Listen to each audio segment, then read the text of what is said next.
Things change. It's in the very nature of things to change. In a world that seems everywhere connected, change comes even faster. Have you ever wondered how this connected world of ours first got connected? That very first link? Who first thought to do it and why?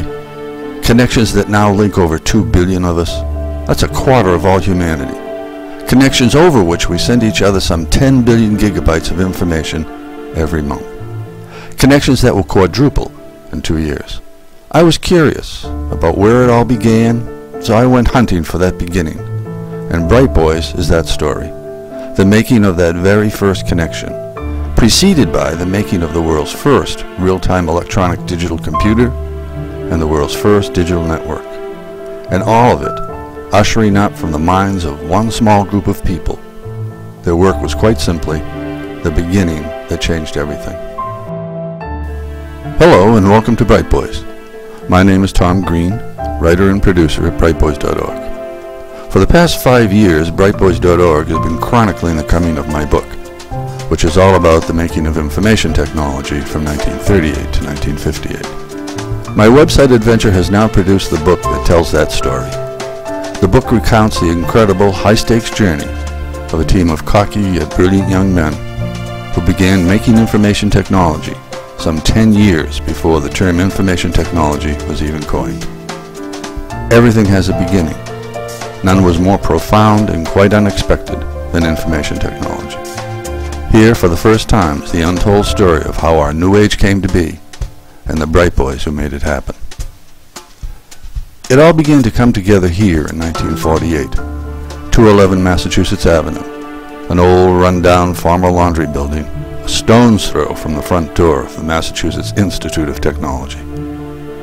Bright Boys is the story of a band of brothers on the digital frontier, the rise of the first digerati, young 20-somethings who first began connecting our world, brash upstarts who went from being outcasts to heroes, strangers in a strange land who spoke a new and different language, who built strange, otherworldly-looking machines, and who pioneered levels of complexity totally alien to others around them.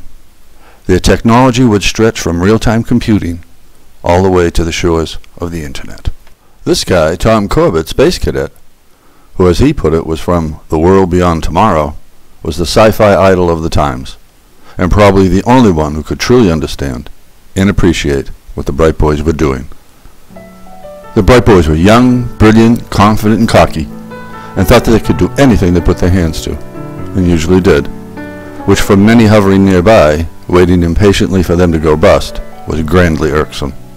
There were remarks that the Bright Boys were arrogantly hi-hat and snobbish, that they were unrealistic about what they were doing, and that they were young and immature. As things turned out, and rather quickly at that, they proved themselves eminently capable. By 1950, these Bright Boys had built the world's first real-time electronic digital computer. 3 years later, they one-upped themselves when they switched on the world's first digital network. In 1953, their work was met with incredulity and completely overlooked. By 1968, their work was gospel. Today, it's the way of the world, information technology. At the request of the U.S. government, they were asked to use their computer technology to create a system for the air defense of North America, which they did. What began on the bare floor of the old laundry building eventually grew to rival in size the Manhattan Project.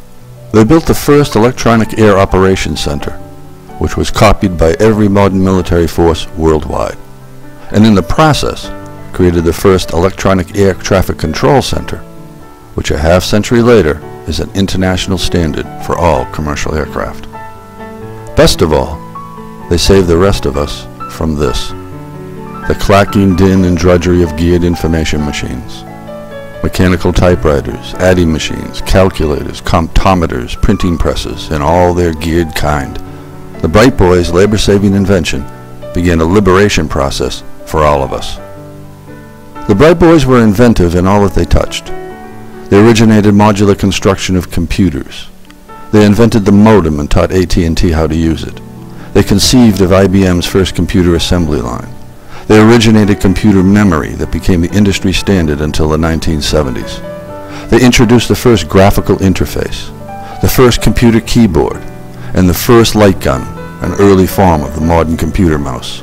Their hundreds of innovations became legends in the industry.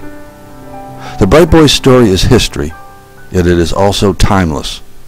It is a familiar journey that repeats itself over and over again whenever someone somewhere turns a dream into a reality. I dedicated the book to all those Bright Boys, past, present, and future, who dared to dream, to take a chance, to explore, and thereby to discover. As James Bryant Conant put it, "Behold the turtle. He makes progress only when he sticks his neck out."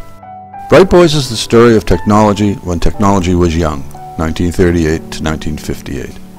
2 decades that ushered in the new world of electronics. A remarkable 20 years when computers were giants, their makers young and unknown, and when there was less than a megabyte of random access memory on the entire planet. Microprocessors were science fiction, transistors were handmade and mistrusted, and banks of hot, glowing electron tubes ruled the land. Networks were meant only for telephones and electric power grids, and the word digital was new on the ear. As Victor Hugo wrote over 100 years ago, an invasion of armies can be resisted, but not an idea whose time has come. Information technology was an idea whose time had come, and the Bright Boys made it so. They pushed their technology onto the world stage, a stage unprepared for its arrival, an analog world that had grown content, complacent, and dependent on analog and electromechanical calculating machines. "We had the engineer's dream," recalled one of the Bright Boys decades later, "a nationally important problem that was interesting and difficult, but not impossible to solve. We were in a day-to-day contest with Mother Nature. The odds were bad, but we always had a chance to win, and we won all the battles. We also won the cause for digital computing. If there's anyone who thinks we didn't win, just go to Radio Shack and try to buy an analog computer." From the bare floor of that vacant factory, the Bright Boys launched the country on one of the greatest and most successful projects in the history of American engineering. No similar enterprise had ever, or has since, sprung from such humble surroundings. If you happen to find yourself one day on the sidewalk and passing your local bookstore, or online at your favorite bookseller's website, cast a glance at a book cover that looks like this, with the title Bright Boys. It's a wonderful story for readers to linger over, enjoy, and to savor. Bright Boys is an inspirational story, with real people as real heroes, of courage, of bucking the odds, of right-doing, integrity, and faith in the future. For readers looking for real people struggling to do all the things right against all odds and succeed, Bright Boys will be a journey of delight. Scholarly research that reads like a novel, course companion, bedside pal, or ready reference to the history of information technology. Bright Boys, the beginning that changed everything.